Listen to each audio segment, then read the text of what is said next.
Pastor Eva TV. Ngira ngo nk'uko mubimenyereye muri iyi minsi turi ku gitabo cyitwa Umugenzi, aho tugeze kuri episode ya 5. Tugushimira wowe ukomeje kubana natwe, kandi tugushimira wowe ukomeje kudukurikirana umunsi ku wundi. Ngira ngo duheruka muri episode ya 4, umukristo wa mugenzi wacu uri mu rugendo yahuye n'umugabo witwa Bwenge bw'isi, hanyuma atangira kumwungura ibitekerezo by'uko yakurwaho umutwaro wari umuremereye cyane. Hanyuma twasoje ari kumugira inama ngo uko yakurwaho uwo mutwaro mu buryo bworoshye. Mbese iyo nama ni iyihe? Mbese mukristo aramwumvira? Reka dukurikirane twumve uko byagenze, muryoherwe. Maze mukristo aramubwira ati, ndakwinginze ungire iyo nama. Bwenge bw'isi ati, dore muri biriya birorero ahitwa Ingeso Nziza harimo umugabo witwa Mwikirisha amategeko. Ni umunyabwenge bwinshi, wubahwa cyane, azi neza gukura imitwaro ku bantu nk'uwo uhetse uwo nguwo. Kandi ubwanjye nzi neza yuko yafashije benshi bameze batyo, kandi azi no kuvura abasajijwe n'imitwaro yabo. Wajyaho rero ntiwabura gufashwa vuba. Inzu ye niri kure, ni nk'urugendo rw'igice gito cy'isaha, kandi yaba atariyo afite umuhungu mwiza witwa Mvugo Nziza, ahwanije na se gukora uwo murimo. Aho niho uri bukurirweho uwo mutwaro, kandi waba udashaka gusubira mu mudugudu wavuyemo, nuko uzatumire umugore wawe n'abana bawe mubane muri uwo mudugudu. Hariyo amazu menshi arimo ubusa, waguramo imwe rero, kandi watanga bike. Ibyo kurya byaho ni byiza, kandi bigurwa igiciro gito. Abantu muzaturana ni abanyangeso nziza, bazakubaha bitume urushaho kugubwa neza. Mukristo yumvise ibyo amara akanya ashidikanya, maze yemera kumwumvira.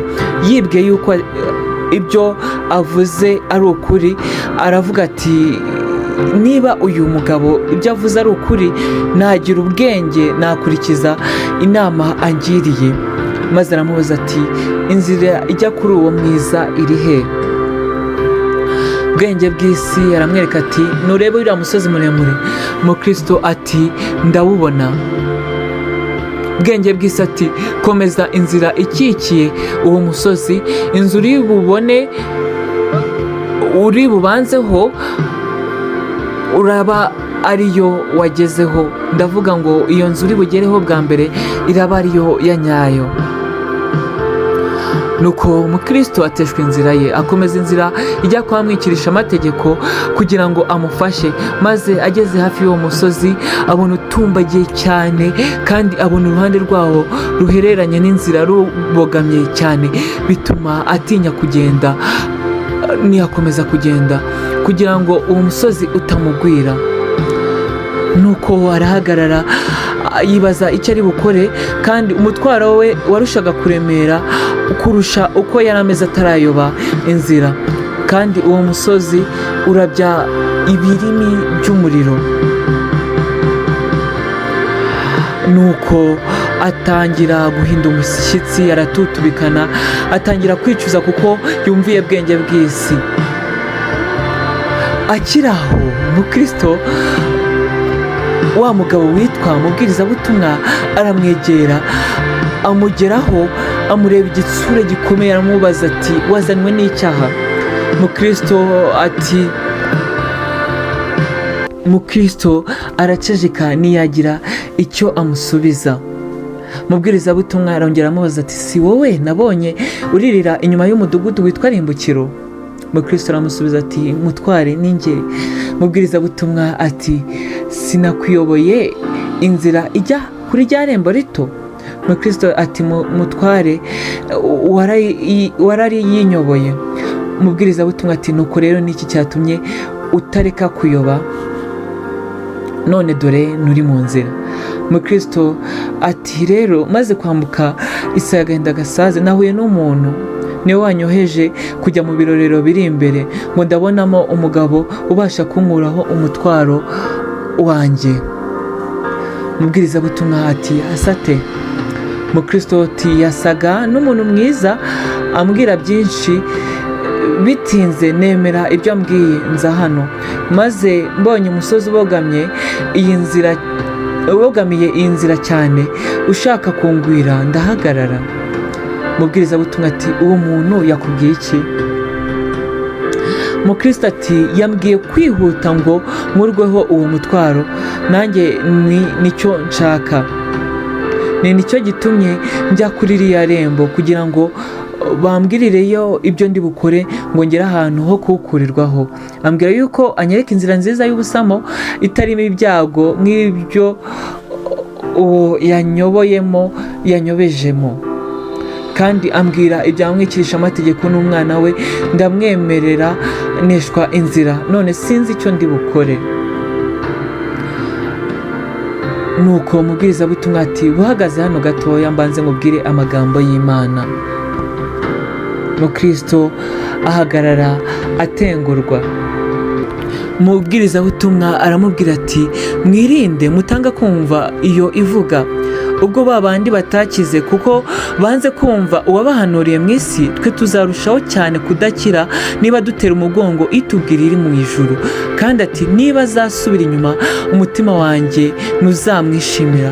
Maze abisobanura atya ati nawe urirukira mu byago, utangiye kwanga inama wagiriwe n'Imana isumba byose, ukura ikirenge cyawe mu nzira y'amahoro, usigazaho gato ukajya mu kaga ko kurimbuka iteka. Uwo mwanya Mukristo amwikubita imbere nk'upfuye, arataka ati mbonye ishyano ndapfuye. Umubwirizabutumwa abibonye amufata ukuboko kw'iburyo aramubwira ati abantu bazabarirwa icyaha cyose n'igitutsi, kandi we kuba utizera ahubwo uwizera. Mukristo asubiza umutima mu nda ho hato, arabyuka amuhagarara imbere. Umubwirizabutumwa aramubwira ati gira umwete wo kumenya ibyo ngiye kukubwira, reka nkubwire uwakubeshya uwo ari we nuko yakoherejeho uwo ari we. Uwo mwahuye yitwa Bwenge bw'isi, kandi kuko izina ni ryo muntu, kuko aryoherwa n'amagambo y'isi gusa. Nicyo gituma ajya mu mudugudu witwa Ngeso Nziza gusengerayo, kandi igituma arushaho gukunda iyo myigishirize nuko imukiza kurenganwa azira umusaraba, kandi kuko ameze atyo ashaka kugoreka inzira zanjye nubwo ari nziza. Nuko mu nama yakugiriye ukwiriye kwigamo cyangwa kwangamo amagambo atatu cyane. Ese aya magambo atatu Ubwenge bw'isi yabwiye Mukristo akwiye kwangamo n'ayahe? Reka tuzabure mu yindi episode. Tugushimira wowe n'ubundi wumvise iki kiganiro, iyi episode ya 5 mu gitabo cy'umugenzi. Ngira ngo hari amakuru menshi cyangwa hari inyigisho nyinshi dukwiye muri iki kiganiro, harimo nko kutihutira kumva amagambo aryohereye amatwi yacu, kutihutira kugenda ahantu nuko hari amahoro, hari ibinezeza imitima, nyamara bitujyana mu nzira yo kurimbuka. Nuko rero twitonde mu byo twumva, ahubwo twumvire Imana yo mu ijuru isumba byose. Tugusaba ko niba utarakora subscribe uyikore kugira ngo uzarushaho gukurikirana ibindi biganiro Evariste Eva TV tukugezaho. Mugire amahoro.